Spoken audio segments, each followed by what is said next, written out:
What is up, guys? It is Stormtrooper 300 from Instagram, and I've been looking around and there's not really anything for how to build the headlights on a Chrysler 300.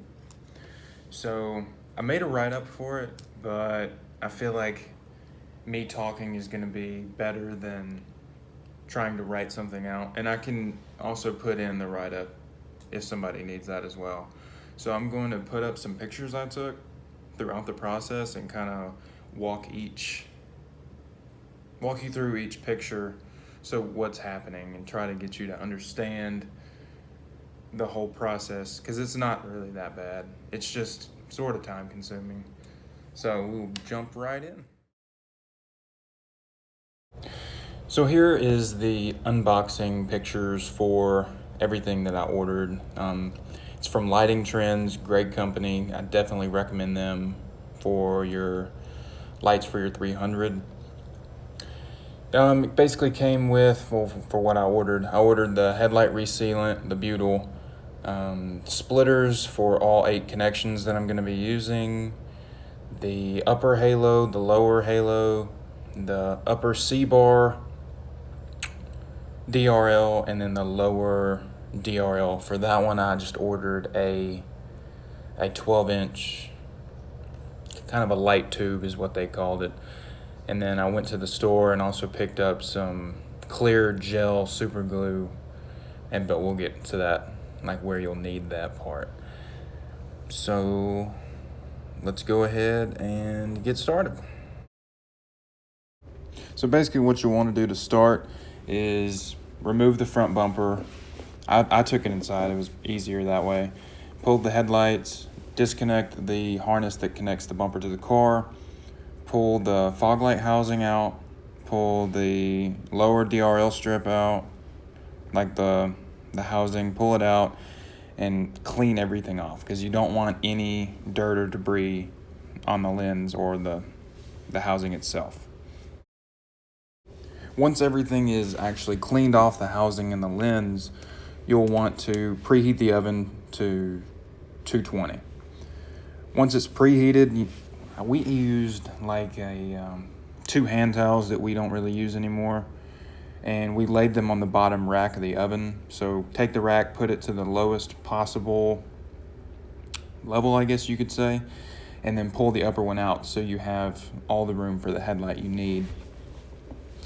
Now lay the towels down on the bottom, and when you're putting the headlight in, make sure that it's not hitting at any point inside the oven, because if it's hitting, it will melt that part that it's touching.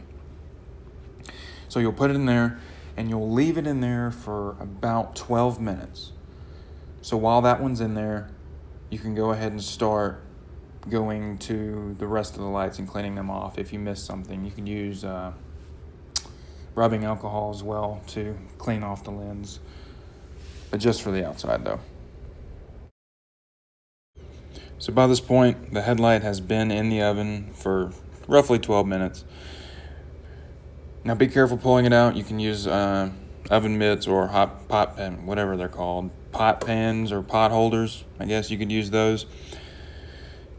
Set it on a towel on top of the oven or wherever you choose. Lay a towel down, and then in the picture you'll see the 2 pieces separated.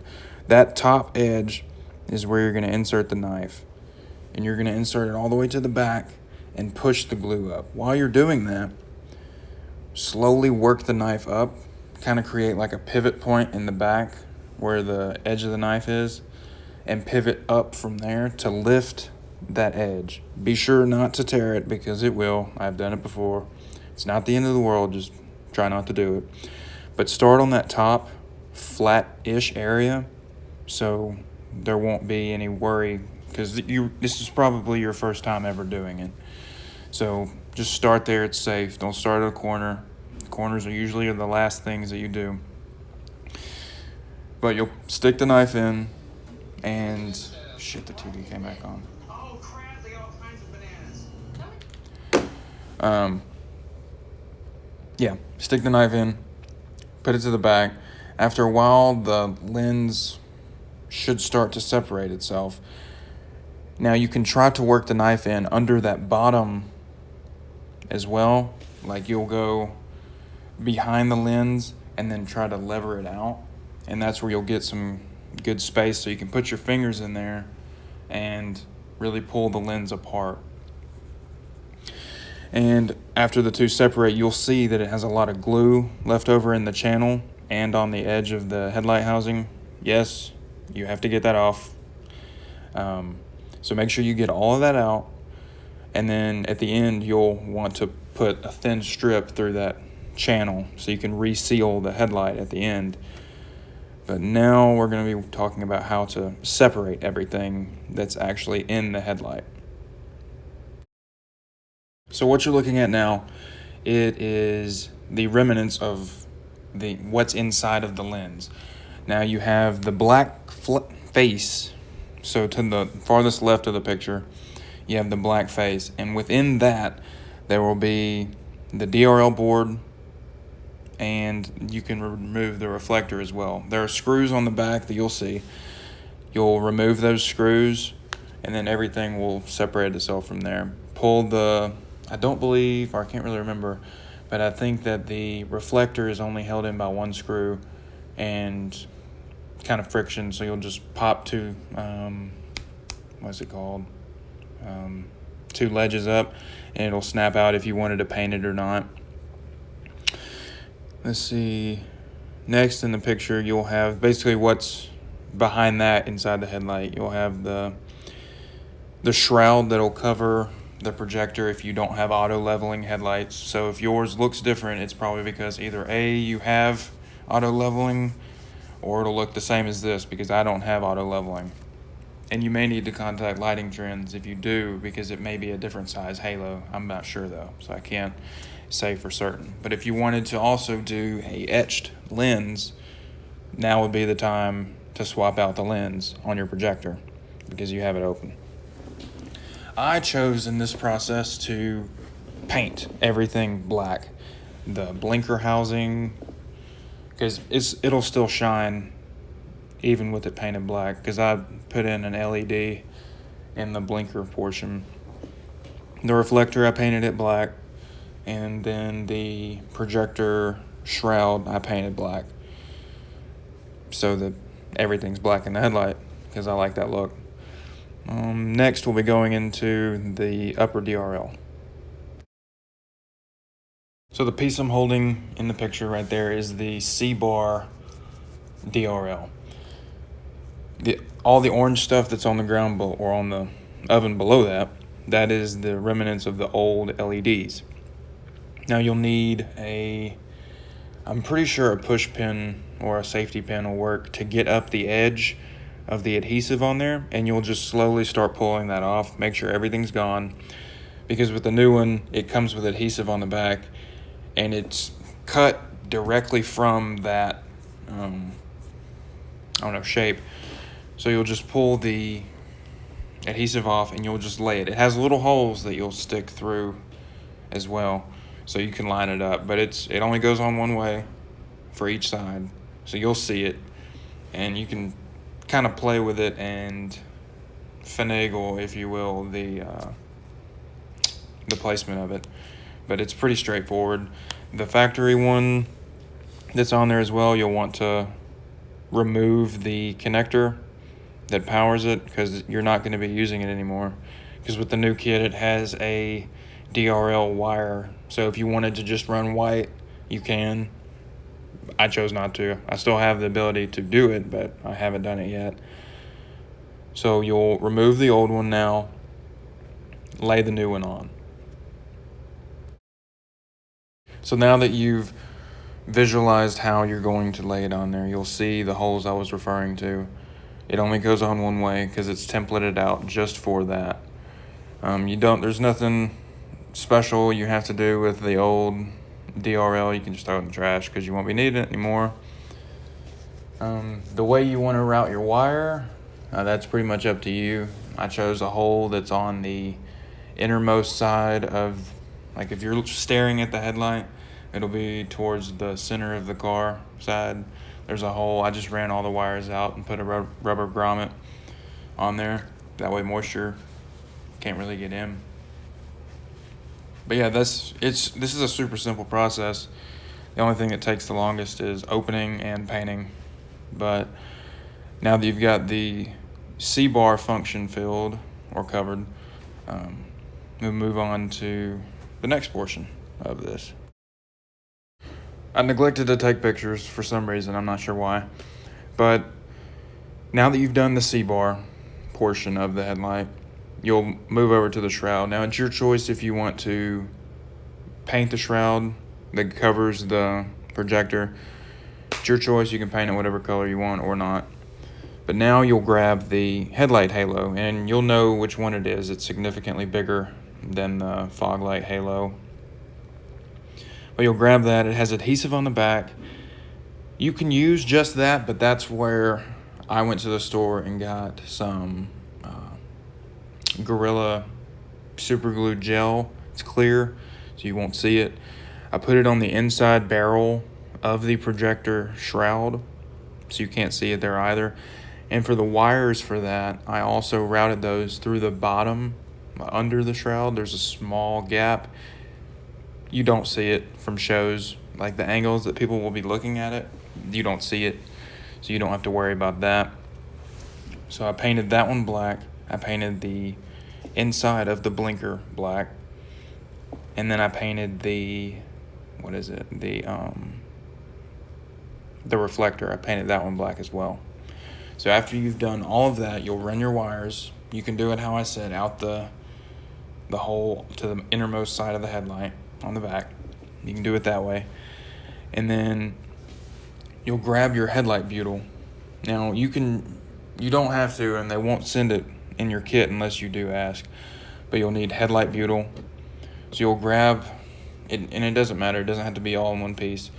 Take strips of that, stretch it out thin, put it back in the channels after you've cleaned the old out, in the channels of the headlight, so that you can reseal it. Now you'll put those in there, put the back part of the headlight in the oven to heat up the glue, and then take the front lens and then press it back together. Now you're gonna have to put some pressure on it, but God, don't crack your lens, because you don't get a replacement lens. It's not a freebie. But yeah, also take this time at this point to mold back down the lip of the back of the headlight, because I'm sure some of it's kind of warped up. So just apply some pressure and force it back down, and it'll look good as new. I would suggest holding the headlight together, like pressing it together, probably a minute. I mean, there are some things you could use to hold it together, like I forget what they're called, clamps or a strap. Strap would work. Evenly displace the pressure across the whole thing and it'll hold it together. Bungee cord. So now the headlight's taken care of, you can set it to the side. Same process for the other one. Remove the screws on the back of the lens, because you'll have that faceplate in there, and then just go to town on it. So now we'll jump into the lower DRL strip. So now that the headlight's out of the way, we're going to move into the lower DRL. Now this one will take some modification. So when you separate these two, there will be, like if you're looking at yours right now before you even start, you'll see how it has baffled channels in there. And it's a reflector for the DRL that you see on the left side, those tiny LEDs. For the baffles, you'll need a dremel for this. You'll need it's like a small rotating wheel. You'll go in there and basically you'll mill down those about halfway so that the tube that you have will fit in there. The tube has adhesive on the back. You can use that. You can also use some of the Gorilla super glue gel. But once that's in there, it won't come out because you'll have it sealed. You'll have this portion sealed just like the headlight. Water won't get in. Now, on one of the sides, whichever side you choose, I chose the innermost side of it. You'll need to dremel out one of the backs of the baffles so you can run the wire through so you don't see it. So you'll do that. You'll cut the tube to length. Doesn't matter. Just don't cut the wire side of it. Cut the opposite end. Cut that to the length you need. Put it in there. I'd say hold it for probably a minute. I really didn't time myself, but hold it for a minute. I also skipped a step as well. When you're opening this, it's just like the headlight, but you have to be extra careful because this is not the same as the headlight. It's very brittle. The lens portion of it, it can crack, and it will if you're not careful. So be just extra careful. And I should have put that at the beginning, but yeah. And you'll seal it up the exact same way. You'll take some of that headlight glue or butyl and you'll put it in the channel, super small amount, and then you can pull it out to make it thinner. But put that in there and it'll make it watertight. And there are also clips on there. Don't break those off. You need those because that'll provide extra security for holding the housing together. You'll do the same for the other side. So now we can talk about the fog lights. But yeah, this is the finished portion right here, and with the wire ran out the bottom. Excuse the wires on the ground. I was trying to see how everything was going to go together because I did this late at night. But yeah, this is the finished product. I also painted the baffles in there black so you wouldn't see any more chrome. Yeah, so now let's go into the fog lights. For the fog light portion, it is a waterproof halo, if you will, and it mounts on the outside of the actual housing for the outside of the lens for the fog light. So you don't have to open that one up, and it is difficult once you actually, I've had to do that before, putting a fog light down there, and it's not fun on the inside. But this one, it's easy. Just clean off the lens real good, use some rubbing alcohol, stick it on the outside, make sure that the wire is on the very bottom, like it's facing down, so that no one will really see it. But you have to kind of line it up, and you can move it around after you've got it on there. But the actual lens and the fog light itself sits behind the fascia on the front bumper. So if it's not lined up correctly, the entire halo won't show up. So you may have to do some adjusting just to make it right. But it's super simple. Just stick it on, run the wire on there, and then that's it for that. So this, what you're looking at right now, is kind of like a finished product of everything. To run the wires, you'll need to order the extensions for it for the driver's side, because I mounted everything on the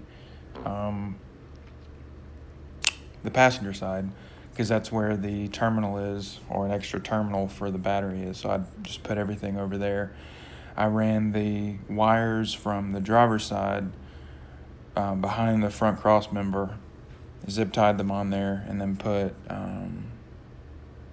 kind of a split loom cover over all the wires, ran them behind there, zip tied them, and then kind of just tucked everything neatly on the right behind the passenger side headlight. But yeah, overall it was a super simple project.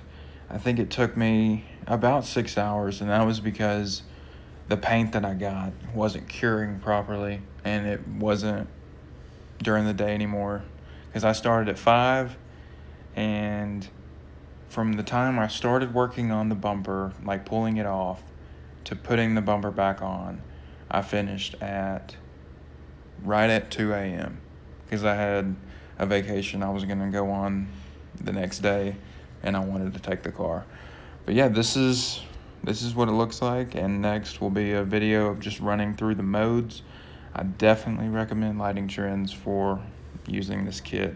Wouldn't use any of the other ones, but big shout out to them for their product and how well it works. I'm very content with it right now. So I'm just going over some of the modes that it has. I went with the Bluetooth controller because I hate the handheld remotes and keeping up with them. So I have it on my phone. The app that you use is called Magic LED, and I can control all 8 of the individual lights through the app. And they're flow series. I didn't get diffusers on the halos, but I probably should have. The headlights also work with the blinkers, as you see here. They're sequential, and you just tap into the wires inside the headlight for that. It should be a purple headlight for, or not purple headlight, a purple wire for each side. In the kit, it'll come with a long red, which will shoot over to the driver's side, and then a shorter one for the headlight closest to you.